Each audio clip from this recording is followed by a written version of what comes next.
سب سے پہلی بات نبی محمد صلی اللہ علیہ وسلم نے ارشاد فرمایا، ساری دنیا کے مسلمان ایک جسم کے مانند ہے۔ جسم کے کسی حصے میں اگر تکلیف ہوتی ہے تو سارا جسم بے چین ہو جاتا ہے۔ دنیا کے کسی بھی علاقے میں کسی مسلمان کو ناحق تکلیف ہوتی ہے، ہمارے دل کو اس بات کی تکلیف ہونا، ان کی تکلیف ان سے دور ہو جانا، ان کی زندگی میں خوشیاں آ جانا، یہ ہماری چاہت اور ایمان کا حصہ ہونا چاہیے۔ اور ساتھ ہی ساتھ اسلام یہ بھی تعلیم دیتا ہے کہ دنیا کی کسی بھی حصے میں کوئی بھی انسان ہو، وہ کسی بھی مذہب کا ماننے والا ہو، اس کے اوپر بھی کوئی مسلمان ظلم اور زیادتی نہیں کر سکتا۔ یہ بھی اسلامی تعلیم ہے۔ دونوں باتیں ہمیں ذہن میں رکھنی چاہیے۔ دوسری اہم بات، حماس اور اسرائیل کے درمیان یہ جو جنگ چل رہی ہے، فلسطین کے عام مسلمان اور اسرائیل کی نہیں، حماس اور اسرائیل کے درمیان جو جنگ چل رہی ہے، اس پر میرا اور آپ کا عام مسلمان کا کیا نظریہ ہونا چاہیے؟ کہ ہم ایموشنل ہو جائیں گے، کہ ہم فلمی ہو جائیں گے، کہ ہم جذباتی ہو جائیں گے اور کچھ بھی اپنی زبانوں سے کہہ دیں گے؟ ہندوستان میں بیٹھ کر، حیدرآباد میں بیٹھ کر، ممبئی میں بیٹھ کر، دہلی میں بیٹھ کر، آپ اگر ممبئی کے رہنے والے ہیں تو آپ حیدرآباد کے حالات پر بھی گفتگو نہیں کر سکتے۔ آپ اگر حیدرآباد کے رہنے والے ہیں، ممبئی دہلی کے حالات پر بھی آپ گفتگو نہیں کر سکتے۔ تو کس نے مجھ کو اور آپ کو اختیار دے دیا کہ ہندوستان میں رہ کر ایک دور دراز دوسرے ملک کے سیاسی اور جنگی حالات پر ہم اپنے نظریات بیان کریں، جبکہ کبھی ہم وہاں گئے نہیں، وہاں کے حالات جانتے نہیں، وہاں کی ہسٹری جانتے نہیں، وہاں کی سیاست جانتے نہیں، وہاں کی حکومتوں کے بارے میں جانتے نہیں، وہاں کی ٹریٹیز جانتے نہیں؟ اختیار ہی نہیں ہے مجھ کو اور آپ کو کہ اس مسئلے میں اپنی زبان سے کچھ بھی بات کہیں۔ پھر اگر ہم نہیں کہیں گے تو اور کون کہیں گے؟ آپ کو اور مجھ کو اختیار ہی نہیں ہے کہنے کا، ہم کیسے کہہ سکتے ہیں؟ فلسطین کا پریزیڈنٹ ہے، فلسطین کا پرائم منسٹر ہے، فلسطین میں علماء ہیں، فلسطین میں ذمہ دار ہیں، فلسطین میں یونائٹڈ نیشن آرگنائزیشن کے جو ذمہ دار ہیں، یہ سب کچھ ہیں۔ ان کے ہوتے ہوئے میرے اور آپ کا کوئی اختیار نہیں کہ کچھ کہہ دیں، جبکہ ہم معلوم ہی نہیں کہ ان کے حالات کیا ہیں۔ ہندوستان میں ہم رہتے ہیں، حیدرآباد میں ہم رہتے ہیں، یہاں کے کارپوریٹر، ایم ایل اے اور ایم پی کے لوکل سیاست اور پالیٹکس کو میں اور آپ نہیں سمجھ سکتے، دوسرے ملک کے انٹرنیشنل لیول کے سیاست کو میں اور آپ سمجھنے کی کوشش کر رہے ہیں اور بغیر سوچے سمجھے اس پر بات کرنے کی کوشش کر رہے ہیں۔ ہرگز بھی اس مسئلے میں کوئی کلام نہ رکھیں، لیکن اپنے دل میں ہر مسلمان کو جو ظلم و ستم ہو رہا ہے اس کے لیے کم سے کم دعا تو کریں، اور ان کے ذمہ دار جو ہیں وہ بات کریں گے۔ اس جنگ میں کیا سازش ہے، کیا پالیٹکس ہے، یہ میں اور آپ نہیں جانتے۔ حماس کے معاملے میں کیا آپ ایموشنل ہو رہے ہیں؟ ہرگز مت ہو جائیے۔ کون ہے حماس؟ کیا آپ جانتے ہیں؟ کیا میں جانتا ہوں؟ ہم نہیں جانتے حماس کے بارے میں۔ کلام مت کریے۔ کیا وہ فلسطین کی 200 آرمی ہے؟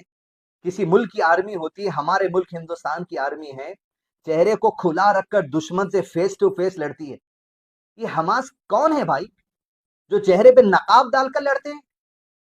ایک آرمی جو ہوتی ہے وہ چہرے کو چھپا کر نہیں لڑتی، دشمن کے سامنے فیس ٹو فیس لڑتی ہے۔ یہ چہرہ چھپانے والے، یہ حماس کون ہے جو 23 لاکھ معصوم مسلمانوں کی جان کو داؤ پر لگا دیے ایک حملے کے ذریعے، جہاں پر آج معصوم مسلمانوں کو، مرد عورتیں بچوں کو چن چن کر مارا جا رہا ہے، گھروں کو ریت بنایا جا رہا ہے، بلڈنگوں کو گرایا جا رہا ہے، ہزاروں لوگوں کی موت ہو رہی ہے۔ کون ہے حماس؟ ہم نہیں جانتے۔ تو بات کس طریقے سے ہم کر سکتے ہیں؟ دل میں تکلیف ہوگی ہر مسلمان کے لیے، لیکن حماس کون ہے ہم نہیں جانتے۔ حماس کے حالات کی ذمہ دار حماس ہے، فلسطین کے حالات کی ذمہ دار فلسطین ہے، اسرائیل کے حالات کی ذمہ دار اسرائیل ہے۔ میرے اور آپ کے حالات جو یہاں پر ہندوستان میں ہیں، اس کے ذمہ دار ہم ہیں۔ ہمیں اپنے حالات کا جائزہ لینا ہے، ہمیں اپنے سیاسی حالات کا جائزہ لینا ہے، ہمیں اپنے اکنامک پوزیشن کا جائزہ لینا ہے۔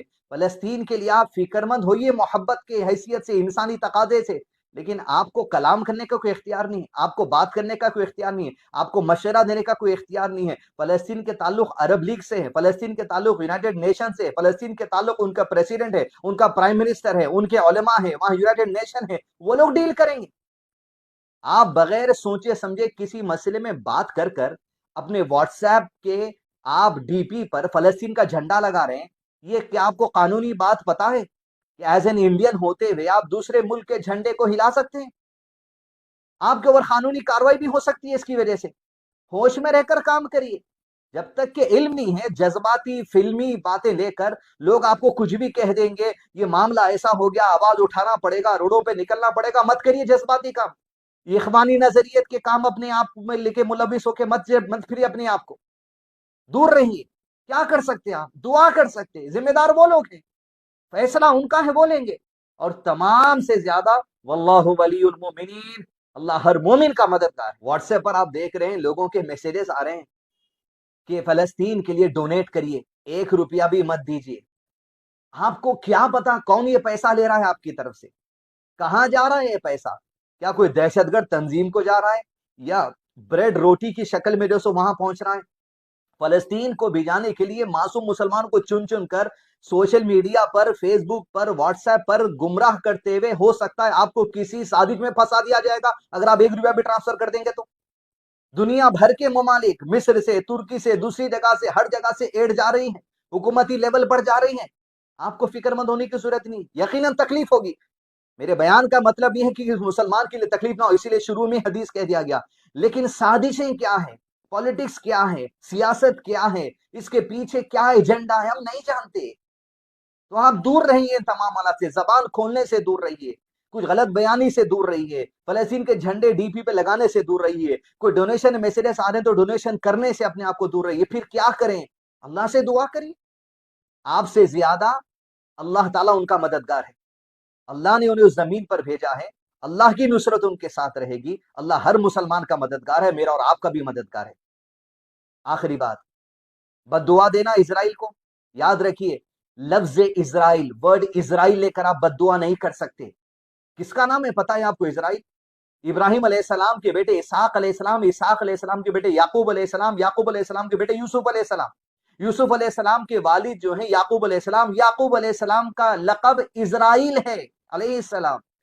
اگر آپ لفظ اسرائیل لے کر گالی دے رہے ہیں، لفظ اسرائیل لے کر آپ بد دعا دے رہے ہیں، تو آپ ایک نبی کو بد دعا دینے والی بات ہوگی۔ علم نہیں رہتا یہی باتیں ہوتی۔ بنی اسرائیل قرآن مجید میں سورہ ہے، اسرائیل یعقوب علیہ السلام سے چلنے والا سلسلہ۔ یوسف علیہ السلام نکلے، یوسف علیہ السلام مصر کے منسٹر بنے، یوسف علیہ السلام کے بعد مصر میں یہود بسے، وہی مصر میں فرعون آیا، وہی مصر میں موسیٰ علیہ السلام ہے، وہی مصر میں فرعون کو اللہ تعالیٰ نے غرق کر دیا۔ مصر میں رہنے والے جو موسیٰ علیہ السلام کے فالوورز تھے انہیں یہودی کہا جاتا ہے، وہ فلسطین کی طرف موسیٰ علیہ السلام ان کو لے کر گئے، وہ فلسطین میں داخلہ نہیں لیے تھے۔ مسجد اقصیٰ یعقوب علیہ السلام، اسرائیل علیہ السلام کے زمانے میں بنائی گئی، اہل علم نے کہا۔ یہ ساری باتیں اس کے پیچھے ہیں۔ اس کا تعلق مذہب سے بھی ہے، اس کا تعلق سیاست سے بھی ہے، اس کا تعلق تاریخ سے بھی ہے، اس کا تعلق مذہبی جو غلط نظریات یہود کے ہیں اس سے بھی ہیں۔ اپنی سوچیں، اپنے حالات کی سوچیں۔ تعجب کی بات ہے کہ اپنے ہی ملک کے رپورٹر جا کے وہاں سے گراؤنڈ رپورٹنگ کر رہے ہیں، ہمیں ضرورت نہیں ہے وہاں کے حالات آپ بتانے کی۔ کاش منی پور کے حالات کو اس طریقے سے رپورٹنگ کیا جاتا، کاش جو ہندوستان کے دوسرے اکنامیکل حالات کو اس طریقے سے رپورٹنگ کیا جاتا جس طرح ہمارے ملک کے کچھ جو نیوز چینل والے جا کے گراؤنڈ پر رپورٹنگ کر رہے ہیں۔ کیا تعلق ہے ہمارا ان سے؟ اسلام کا تعلق ہے وہ تو اللہ تعالیٰ دل میں محبت ڈالا ہے اور اللہ ان کا مددگار ہے، لیکن ہم بتانا کیا چاہتے ہیں؟ سیاسی دور ہے، الیکشنز قریب ہیں، اس مسئلے کو سیاسی رنگ دیا جا سکتا ہے، معصوم مسلمانوں کو بغیر ان کے کسی بھی قسم سے اس مسئلے میں کوئی سازش میں پھنسا جا سکتا ہے۔ لہذا میں جو باتیں آپ کو اس ویڈیو میں کہہ رہا ہوں توجہ سے سنیں، علم نہیں ہے بات مت کریے، اور آپ کا ملک ہی نہیں ہے دوسرا، اس ملک کے ذمہ دار ہیں وہ دیکھیں گے، اس ملک میں یونائٹڈ نیشن ہے وہ دیکھے گا، اس ملک کا پریزیڈنٹ ہے، پرائم منسٹر ہے، ہر کوئی ہے، دیکھیں گے وہ لوگ۔ بحیثیت مسلمان، بحیثیت انسان، میں اور آپ ایک یہودی کے بچے کو بھی ناحق نہیں مار سکتے۔ اسلام کے اسباب کی تعلیم دیتا ہے۔ نبی محمد صلی اللہ علیہ وسلم یہود کے بچے کی طبیعت خراب تھی تو اس کی مزاج پرسی کو کہتے اور اسے بھی اسلام کی دعوت دی۔ تو لہذا انسانیت اسلام کا حصہ ہے، جس طریقے سے نماز، روزہ، حج، زکوٰۃ اسلام کا حصہ ہے۔ انسانیت الگ اور اسلام الگ نہیں، اسلام ہی کا حصہ انسانیت ہے۔ انسانیت کی بھی تعلیم حاصل کریں، اسلام کی بھی صحیح تعلیم حاصل کریں، موجودہ دور کی جو سیاست ہے اس پر بھی نظر رکھیں۔ غیر ضروری کہ اپنے آپ کو بغیر علم کے نہ دینی مسائل میں بولے، نہ سیاسی مسائل میں بولے، نہ جنگی مسائل میں بولے، نہ جذباتی ہو جائیں، نہ لوگوں کے بہکاوے میں آ جائیں۔ خاص طور پہ ینگ جنریشن جن کی ایج 18 سال سے لے کے 30 سال تک ہے، آپ یہ جنگیں صدیوں سے چل رہی ہیں، سالوں سے چل رہی ہیں، آپ کو آج دکھ رہی ہے تو آپ جذباتی مت ہو جائے، نئی جنگ ہے، یہ سالوں سے چلتے آنے والی جنگ ہے۔ آپ جب پیدا ہوئے تھے ہوں گے، فلسطین اور اسرائیل یہ مسائل جب سے چل رہے ہیں، ہم اپنے بچپن سے دیکھ رہے ہیں، حالات ہیں ایسے۔ ہر ایک کی آزمائش ہے، اللہ تعالیٰ ہر کسی سے ایسی آزمائشوں کو ہٹا دے جن میں ہم کامیاب نہیں ہو سکتے، اور رحمت نازل کر کے اللہ ہمارے دین، ہماری ایمان، ہماری عزت، ہمارے آبرو، ہمارے مال، ہمارے مکان، ہمارے جان، ہماری اولاد، ہر ایک کو آپ کی امان میں رکھنا، آمین۔ اللہم صلی علی محمد وعلی آل محمد۔